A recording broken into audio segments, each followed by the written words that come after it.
Oi pessoal, bem-vindos de volta ao canal e bem-vindos a mais uma review de His Dark Materials, a nova série em coprodução da BBC e da HBO. E a gente tá aqui pra falar do quarto episódio, Armor. Antes da gente começar, não esquece de dar um joinha se você gostou do vídeo, comentar aqui embaixo o que você achou do episódio, se inscrever no canal se ainda não é inscrito e acionar as notificações, porque além de reviews por episódio de His Dark Materials, atualmente estamos fazendo de The Mandalorian, do Disney Plus, tem episódio novo nessa sexta-feira, e de Watchmen, da HBO. Reviews todos os domingos. Antes de mais nada, quero deixar aqui um aviso, já que muita gente parece que não viu ainda. Nós não lemos os livros, nós estamos vendo a série e nós estamos acompanhando o livro em tempo real. Eu tô acompanhando o livro em tempo real. Eu não estou, eu quero descobrir as coisas por conta assistindo a série de TV. Porque tem muita gente que acaba vendo nos comentários dizendo mas é que vocês não entenderam porque isso vai falar mais tarde. Ok, a gente não sabe ainda, então perdoem a nossa ignorância, nós estamos fazendo isso, acompanhando. Eu dou um olhar mais perto daquilo que tá acontecendo, daquilo que eu tô lendo nos livros, pra ver como é que tá a história se alongando em relação a isso. E a Maria dá um olhar inédito, ou um olhar só da série mesmo, pra gente poder comentar sobre ela. Então, se a gente errar alguma coisa, é porque a gente realmente não sabe ainda. A gente não precisa nos corrigir, a gente quer descobrir mais tarde. Exatamente. E muitas vezes já tem alguém que corrigiu a gente nos comentários, então dê uma olhadinha antes de comentar pra evitar isso. Mas dito isso, pra mim foi um episódio muito bom, novamente, dessa vez um pouco melhor do que os outros, porque teve alguma coisa mais acontecendo, e a gente finalmente conheceu o Yoren, que é o urso de armadura. Eu posso dizer uma coisa sobre essa série? Pode. E sobre esse livro? Eu adoro o nome das pessoas. É bem legal. O nome das pessoas, eles são extremamente sonoros. Sim. E apesar de, eu ouvir, e daí na hora eu esquecer já, eles são extremamente gostosos de ouvir. Todos eles. Então, acho isso muito interessante. Que coisa. Precisava dizer isso, porque é verdade. Sim. Eu acho muito, muito bonitos os nomes dos personagens. Fora os nomes de quem é do Magisterium, que eu acho que são os nomes mais... E eu gosto bastante desse clima, assim, sabe? Tipo, é uma série infantil, não é uma série teoricamente, uma série infanto-juvenil, mas os temas que ela aborda são muito interessantes, muito grandiosos e muito pesados, às vezes. Então é legal como a gente vê pelo olhar de uma criança, basicamente, essas coisas monstruosas se desenvolvendo nesse mundo. Então é muito tri, e isso é uma coisa que eu também acho bem legal. Agora que tá chegando pra parte mais coxuda da história, que eu acho que as coisas vão ficar mais cheias de ação também, né? Então isso vai ser bem legal. É um mundo extremamente cruel, as pessoas são muito horríveis, porque quando tu para pra pensar, eles não estão só pegando crianças, eles estão mexendo com os demons dela também. Então são indefesos, inocentes, e deixa o clima mais pesado, mas eu acho que o personagem do Lin-Manuel Miranda, que a gente finalmente conheceu, veio aí pra ser, um pouquinho do alívio cômico da série. Fiquei feliz porque pelas fotos nos episódios e pelo trailer, ele parecia um vilão. Ele não parecia um personagem bonzinho. E eu não fui atrás de ler quem ele era antes da série. Eu também não, fiquei esperando pra ver quem era. Então eu não sabia. E só pra deixar claro, a minha camiseta foi uma total coincidência, ótimo. Pra quem não sabe, ele é o cara que escreveu e atua no Hamilton, que é um musical da Broadway extremamente famoso nos últimos anos. Que o mais famoso dos últimos anos. Que a Maria é muito fã. E o Lin-Manuel Miranda foi o cara que fez tudo isso, e agora ele tá tentando uma carreira no cinema que não tá dando muito certo. Na série de TV. E no cinema, vocês podem ter visto ele é o irmão da Amy Santiago na última temporada de Brooklyn Nine-Nine. Ele esteve em Mary Poppins Returns. Ele escreveu as músicas de Moana. Então, o Lin-Manuel Miranda tá metido nisso e ele quer o igote dele. Então ele tá atirando pra todos os lados pra conseguir o igote dele, já que até o John Legend já tem o igote e o Lin-Manuel Miranda, que, querendo ou não, ele é genial. Ele só não é, assim, muito bom ator em TV e cinema. No palco da Broadway é maravilhoso. Se vocês forem procurar no YouTube, dá pra ver os moqueados do Hamilton com o elenco original. E ele é um ótimo ator. Ele é qual é a palavra? Ele é hipnotizante. Sabe? É por isso que as pessoas têm esse... Ele é magnético. Sim. Mas não transmite na TV. É legal procurar mesmo, porque é realmente muito massa todas as partes de Hamilton que ele faz. Eu acho, assim, que, nossa, quando ele entrou, pra mim, foi completamente o oposto de ti. Assim, eu não gostei nem um pouco, porque ele quebrou completamente com o clima da série, assim. Porque é uma coisa muito cartunesca. Ele é um personagem muito cartunesco, só que eles exageraram na caracterização dele. Eu acho que foi culpa dele também em alguns pontos. Mas o roteiro também fez isso, porque o roteiro fez questão de colocar ele como um cowboy sassy dos Estados Unidos, fazendo coisas sassy lá no negócio. Sassy, né? Ele chega ali e fazendo o impacto dele. Que eu li uma coisa que eu não gostei, mas eu preciso falar pra ti. Que é, de acordo com a criadora, é pra ele ser tipo um Han Solo. Não tem problema. E eu fiquei, não, eu não quero um Han Solo. Não, o Lin-Manuel Miranda ou o personagem? O personagem do Lin-Manuel Miranda. Não, o personagem dele, tipo tudo bem. Solo. Ele pode ser um Han Solo, ele pode ter essa personalidade mais jovial um pouco. Só que a dele descaracterizou demais, porque ele entra quebrando, assim, toda aquela soturnidade com aquele ar muito piadista. E muito ele tem um ar muito americano. É. Porque assim, a gente tá vendo a Inglaterra nesse mundo. Sim. A gente não sabe como é que é nos outros países. A gente não sabe até onde vai o magistério, se isso é a gente que não lê o livro, no caso. Se eles dominam, tipo, o mundo inteiro, ou se é só ali em Londres. Então a gente não sabe de onde é que ele veio pra ter esse tipo de postura. A gente sabe que todo mundo que a gente viu que é da Inglaterra e que tem esse tipo de postura e que vive sob a manipulação do magistério é mais soturno, mais pesado. Eles vivem num constante clima pesado. Sim, tu imagina que a Inglaterra já é soturna por si só. Imagina a Inglaterra numa teocracia feudal ainda, só que na época vitoriana. Então nós temos esse mundo que se desenvolveu ali. E tu imagina que nos Estados Unidos eles estão na época dos cowboys, entende? Ele é um cowboy, só que ele é um cowboy do ar. Ele é um aeronauta. Mas enfim, dito isso, assim, tirando a parte que...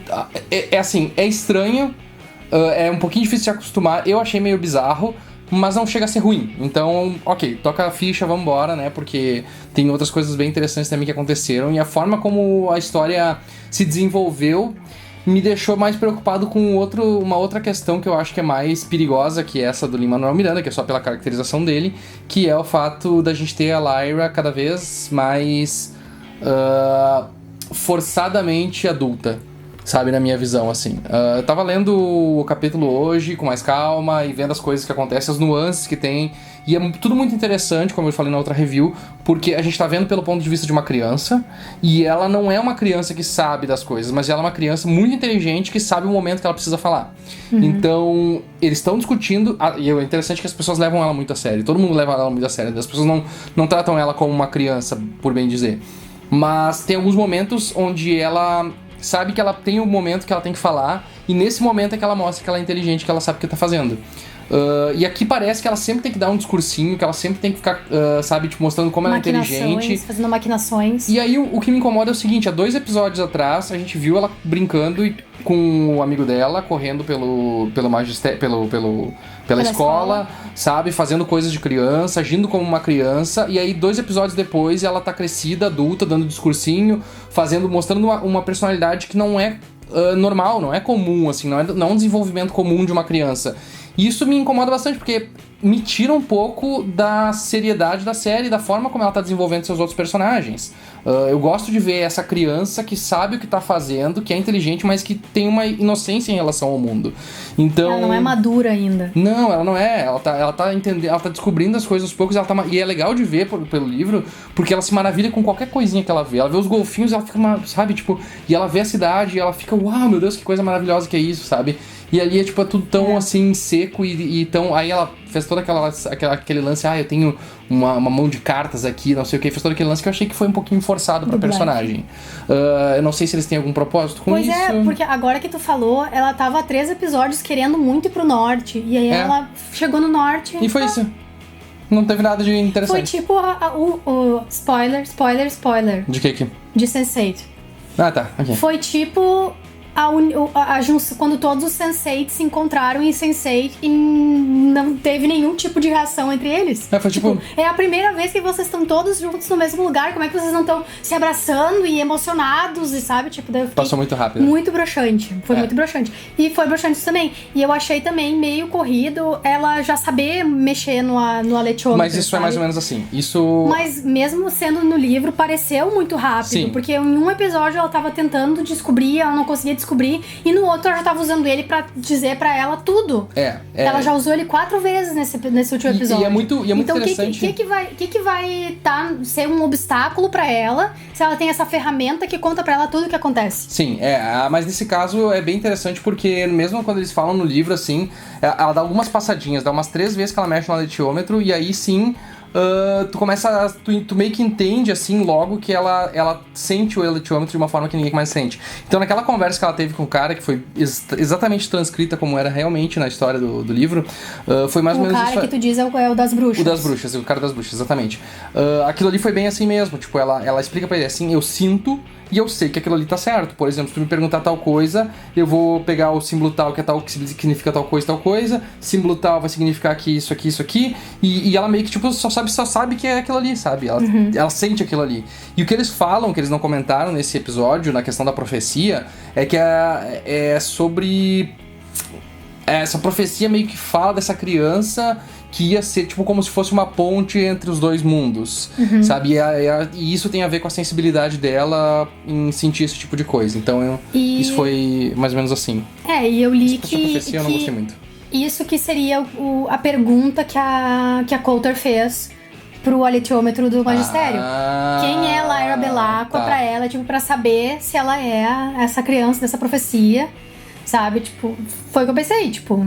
Faz sentido, porque... Quem é a essência dela, sabe? Se ela é que nem o pai dela... eu acredito que ela saiba quem ela eu também, eu acredito que ela não queira perguntar, tipo, quem é a Lyra Belacqua pra saber se ela é realmente a filha dela. Ela não gastaria isso pra fazer uma pergunta tão ridícula, né? Sim. Botar todas as cartas dela na mesa pra uma pergunta tão ridícula. Mas é interessante como a Coulter, ela é uma personagem muito misteriosa, porque, tipo, tu pensa que ela tá do lado do magistério, mas tu começa a ver que ela não tá bem do lado do magistério. Não, ela tá do lado dela. Por enquanto, a única pessoa que eu vi que ela tá do lado é dela.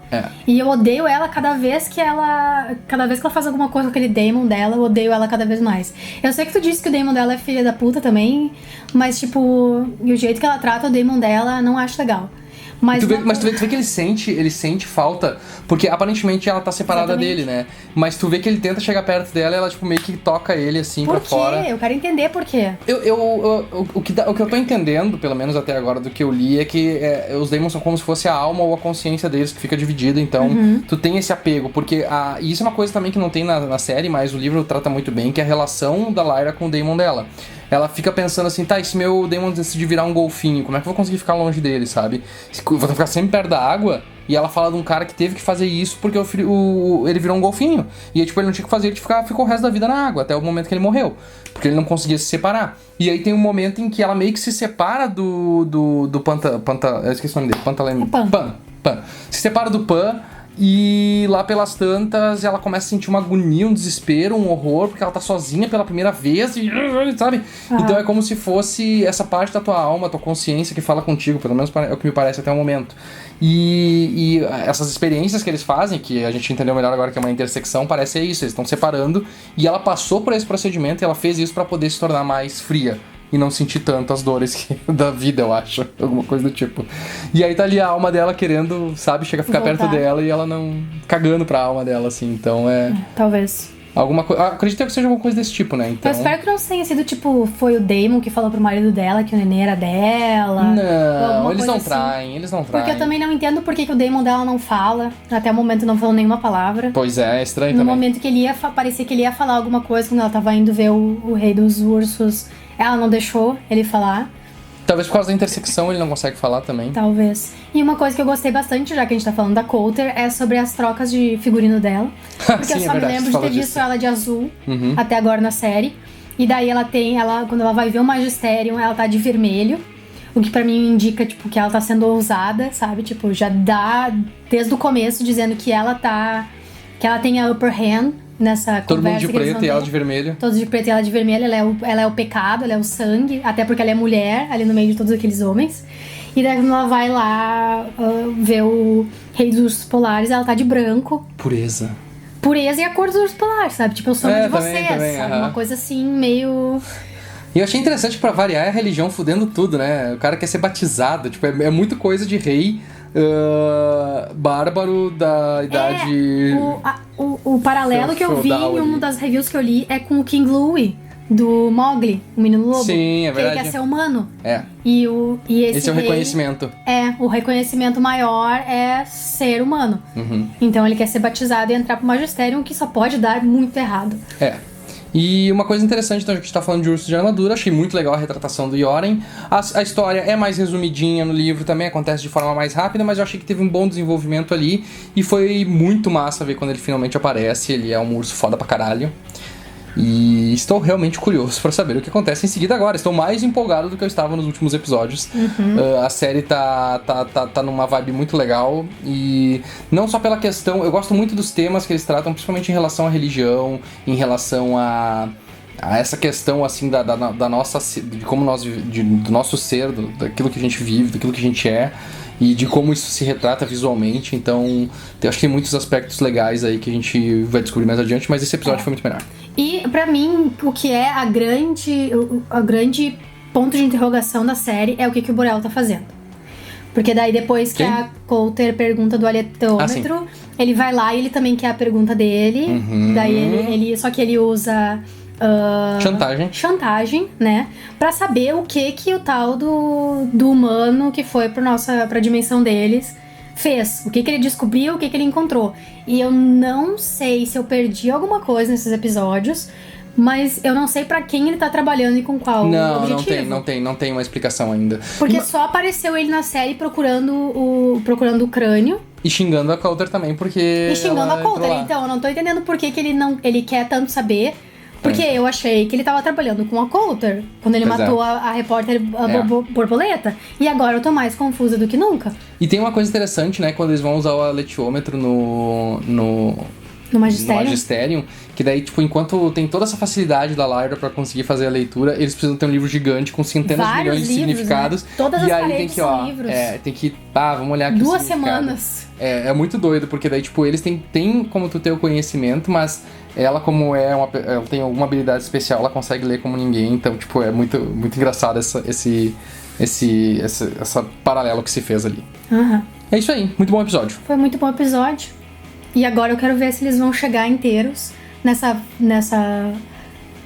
como é que eles chamam? Jornada? Fields of Evil, Ah, sim. que é o lugar onde onde estão as crianças, porque eles estão em Topé, no meio do norte, no meio da neve. Então vamos ver como é que vai ser. E também tem as bruxas, né? A gente nem falou das bruxas, a gente Não nem falou apareceram ainda, né? Que a Lyra ganhou um ex-máquina num vidrinho, né? Basicamente isso. E eu gostaria que tivesse aparecido a Serafina, porque eu quero ver como é que ela é. Com certeza vai aparecer. Aí tem uma coisa interessante, as bruxas, a descrição delas é que elas conseguem se separar dos seus daemons sem nenhum tipo de medo, né? E sem nenhum tipo de problema, nenhum tipo de afetar elas de alguma forma, né? Então por isso que a gente viu aquele passarão lá. Mas é isso aí. Então é isso, gente. Essa foi a nossa review do 4º episódio de His Dark Materials, a série da HBO em parceria com a BBC, ou da BBC em parceria com a HBO, do jeito que você queira falar.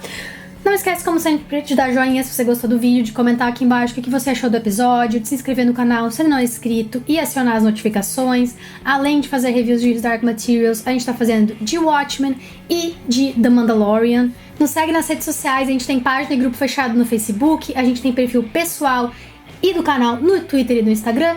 E considera ser um nosso apoiador no apoia.se/canal SideQuest a partir de R$1 por mês, e você pode nos ajudar a trazer vídeos como esse toda semana, tá bom? Até a próxima!